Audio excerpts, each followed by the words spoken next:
Hello and welcome to the weekly wrap-up. I'm Leon and this is Louise. Hello. Coming up on this week's show, Star Wars Battlefront has landed and we've got the definitive review. We find out who your favourite Fallout 4 companion is. And it's horror time as Jason Voorhees gets his first game in 26 years.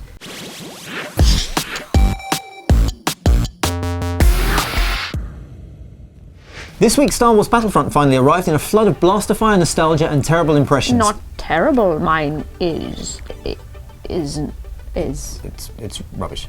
70% of you said you're going to be getting it, but is it any good? GamesRadar's editor Andy reviewed it, giving the game 4 out of 5 and describing it as the most brilliantly recreated Star Wars experience ever, praising its slavish recreation of the original trilogy. But while it's a loving recreation of the films, the shooting is a bit basic, with Andy calling it stripped back and undemanding because it's specifically designed to welcome players of all capabilities, not just pro FPS gamers. However, while it might not be up to the more demanding levels of stuff like Destiny or COD, Andy still describes it as a well-balanced and entertaining AAA shooter, and makes it clear that really it's not about being a stern challenge, it's more about being the most wonderfully accurate Star Wars game ever. This is more a Star Wars simulator than a traditional first-person shooter, he says. You're here to immerse yourself in the universe you love, to experience it with your friends, not be cannon fodder. In fact, Andy says that rarely has any game pushed pure, uncomplicated joy so forcefully to the fore, and sums it all up by saying its ability to recreate cherished childhood fantasies makes Star Wars Battlefront an absolute triumph. In other news, Discworld author Terry Pratchett's memory has been immortalised by daughter and Tomb Raider writer Rihanna in Lara Croft's in-game relationship with her father. Binding of Isaac creator Edmund McMillan ran an ARG that revealed a new character for the game after fans literally dug up clues in California. And it looks like Mass Effect Andromeda's commander has a name with sharp-eyed fans noticing rider dog tags in a recent N7-day trailer. Now, you've all had the chance to spend some time in Fallout 4, shoot some super mutants, make a few friends, shoot them too, and we want to know who's your favourite companion. So we asked you, and the results are pretty definitive. It's dog meat, isn't it? Shut up.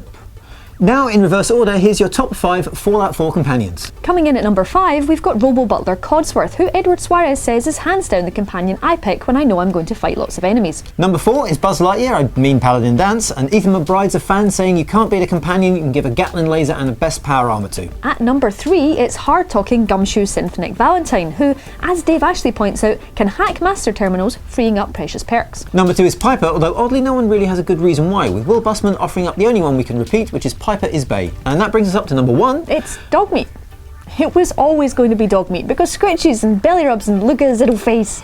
Brad Lyons has a far more sensible reason, explaining that dog meat grabs legs and I don't shoot him because he's low to the ground, and he doesn't chatter constantly either, pure win. Although I think Carl Harrison speaks for us all when he says, I don't like it when he's getting attacked though. And don't forget, a glitch in the game means you can use dog meat to get Vault 111's Cryolator without unlocking the case, because he's a good boy. Yes he is, he's a good boy. He's not a real dog. So Jason Voorhees is finally getting his first video game since the 1980s, and Friday the 13th is looking promising so far. Now the footage we've seen is pretty dark, but we know that a bundle of horror pros are at work on the game, and Jason himself, Kane Hodder, is on mocap duties. The game made its Kickstarter goal last week and will be bringing the slasher genre to asymmetrical multiplayer as one person grabs a machete and mask and 7 others play as Camp Crystal Lake counsellors. Now I'm already really excited by the alpha footage. There's a moment where Jason just appears in the woods and it just feels terrifyingly right. And you lot seem to agree, with Arthur R. Vacherot on Facebook saying, I can't wait to see it finished. Reminds me of that excitement Left 4 Dead had when it was starting to come out. Now Austin Martinez agrees. Hype is real, man. This is going to be some fun sleepless nights when this comes out. However, you lot also seem to remember what happened when Jason went into space. Robert Fulton on Facebook says, nice article, etc., but this is going to be terrible. If not, I'll come back to this post with a photo of me eating my shoes. Robert, nice comment, etc., but I really want to see you eating your shoes, for the sake of the game at least. Now, Viplav Halder has it covered with Never Mess with Jason.